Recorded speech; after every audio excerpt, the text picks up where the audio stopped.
Hello दोस्तों, आप लोग का हमारे चैनल में स्वागत है। आज मैं इस वीडियो में आप लोग को बताने वाला हूँ पीएम किसान सम्मान निधि योजना में 20वीं किस्त की राशि जिन किसान भाइयों को नहीं मिला है, उनका किस कारण से पेमेंट नहीं मिला और उसका सलूशन क्या होगा, आज मैं इस वीडियो में बताने वाला हूँ। तो चलिए वीडियो को स्टार्ट करने से पहले अगर आप लोग हमारे चैनल में नए हैं तो हमारे चैनल को सब्सक्राइब करें।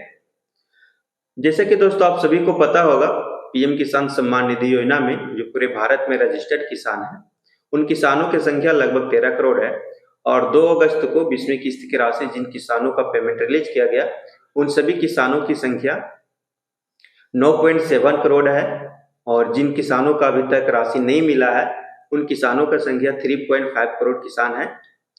तो किसानों को किस लिए 20वीं किस्त की राशि नहीं मिला, आज मैं इस वीडियो में आप लोग को बताने वाला हूँ। तो चलिए वीडियो को स्टार्ट करते हैं।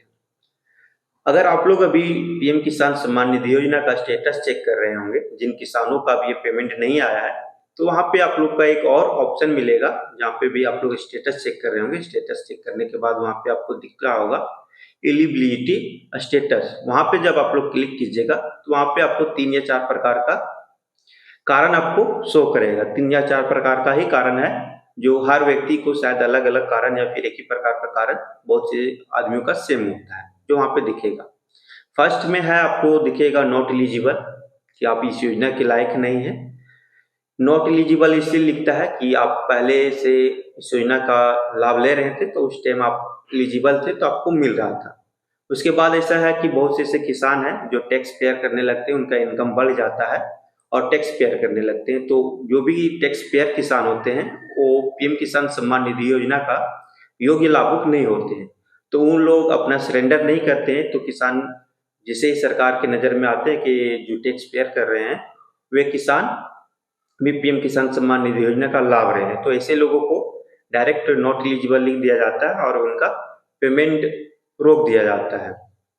उसके बाद है कि बहुत से ऐसे किसान हैं जिसका टेम्पोररी होल्ड बता रहा है। टेम्पोररी होल्ड का मतलब होता है कुछ समय के लिए होल्ड किया गया है, और उसमें टेम्पोररी होल्ड में एक चीज और मेंशन रहता है कि सेम फैमिली के लोग, वाइफ, हस्बैंड या फिर हेड ऑफ फैमिली भी आपका पीएम किसान सम्मान निधि योजना का लाभ ले रहा है।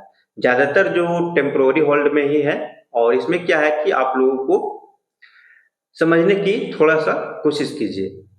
क्या है कि टेम्पोररी होल्ड इसमें जैसे आता है कि एक ही फैमिली में वाइफ एंड हस्बैंड या फिर हेड ऑफ फैमिली का रीजन जो लिख के आ रहा है, तो वाइफ एंड हस्बैंड अगर आप लोग ले रहे हैं तो उसमें से किसी एक का ही मिलेगा और एक और व्यक्ति का नाम काट दिया जाएगा।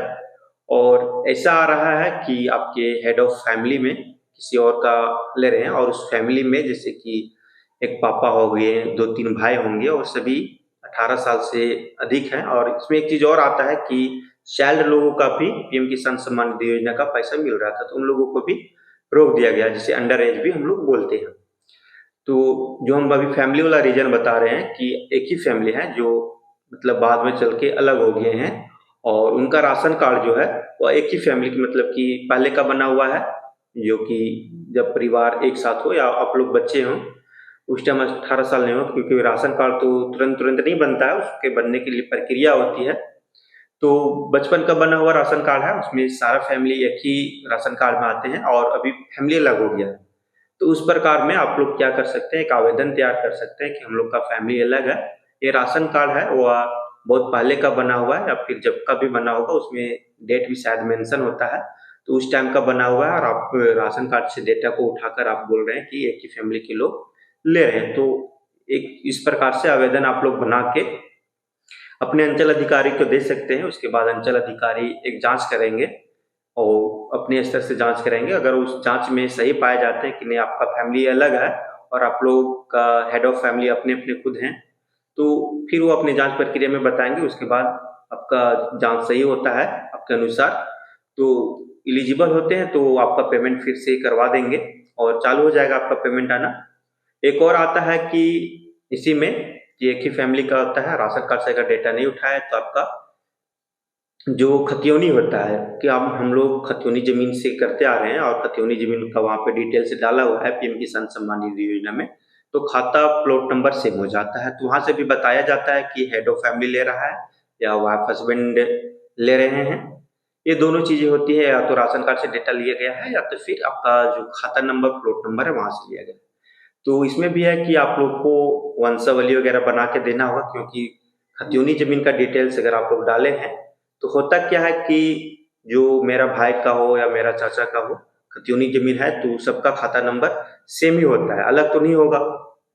तो उसमें आपको जमीन का डिवाइड करके आपको वंशावली बना के आपको अंचल अधिकारी को देना होगा।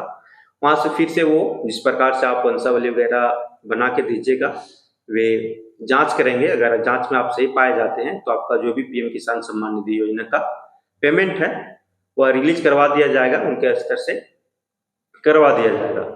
फिर आपका आता है डिस्ट्रिक्ट स्टॉक का। डिस्ट्रिक्ट स्टॉक में भी बहुत से सेम ही खाता प्लॉट नंबर वाला भी इशू आता है बहुत का, और बहुत का आता है कि वही हेड ऑफ फैमिली या फिर आप इस योजना के लिए एलिजिबल नहीं, जो डिस्ट्रिक्ट से स्टॉप कर दिया जाता है। और एक और भी निकल कर आया है, बेनिफिशियरी लिस्ट से आपका नाम हटा दिया गया। तो अभी कुछ दिन पहले ही 5 या 6 तारीख को रिलीज किया गया है नया बेनिफिशियरी लिस्ट। लास्ट में पीएम किसान का जो वेबसाइट है वहां पे आप जाके बेनिफिशियरी लिस्ट को देख सकते हैं, जो नया वाला लिस्ट है उसमें उन्हीं लोगों का नाम है जिसमें अभी 2 अगस्त को पीएम किसान सम्मान निधि योजना का राशि जिन किसानों को मिला है। तो इस प्रकार से आप लोग का जो भी सोल्यूशन होगा, मतलब प्रॉब्लम होगा, उसका सोल्यूशन आप लोग कर सकते हैं। और बहुत ही सिंपल है, अगर आप लोग खुद से नहीं करते हैं तो भी सरकार के द्वारा भी जांच किया जा रहा है। जिन लोगों का टेम्पोररी होल्ड बताया है उन लोगों का भी जांच प्रक्रियाधीन है, हो ही रहा है। जैसे सरकार की तरफ से तो आपका नाम काट दिया जाएगा, अगर आप वाइफ हस्बैंड पाए जा रहे हैं तो किन्हीं एक का नाम काट दिया जाएगा, बाकी का चालू कर दिया जाएगा। अगर दोनों सेम पाए, मतलब कि सही पाए जाते हैं, जितने भी लोग हैं उन सभी को सही पाए जाते हैं, तो फिर से आप लोग का पेमेंट के जो भी प्रोसेस है वो चालू कर दिया जाएगा और आप लोग इस प्रकार से पेमेंट का लाभ ले पाएंगे या पीएम किसान सम्मान निधि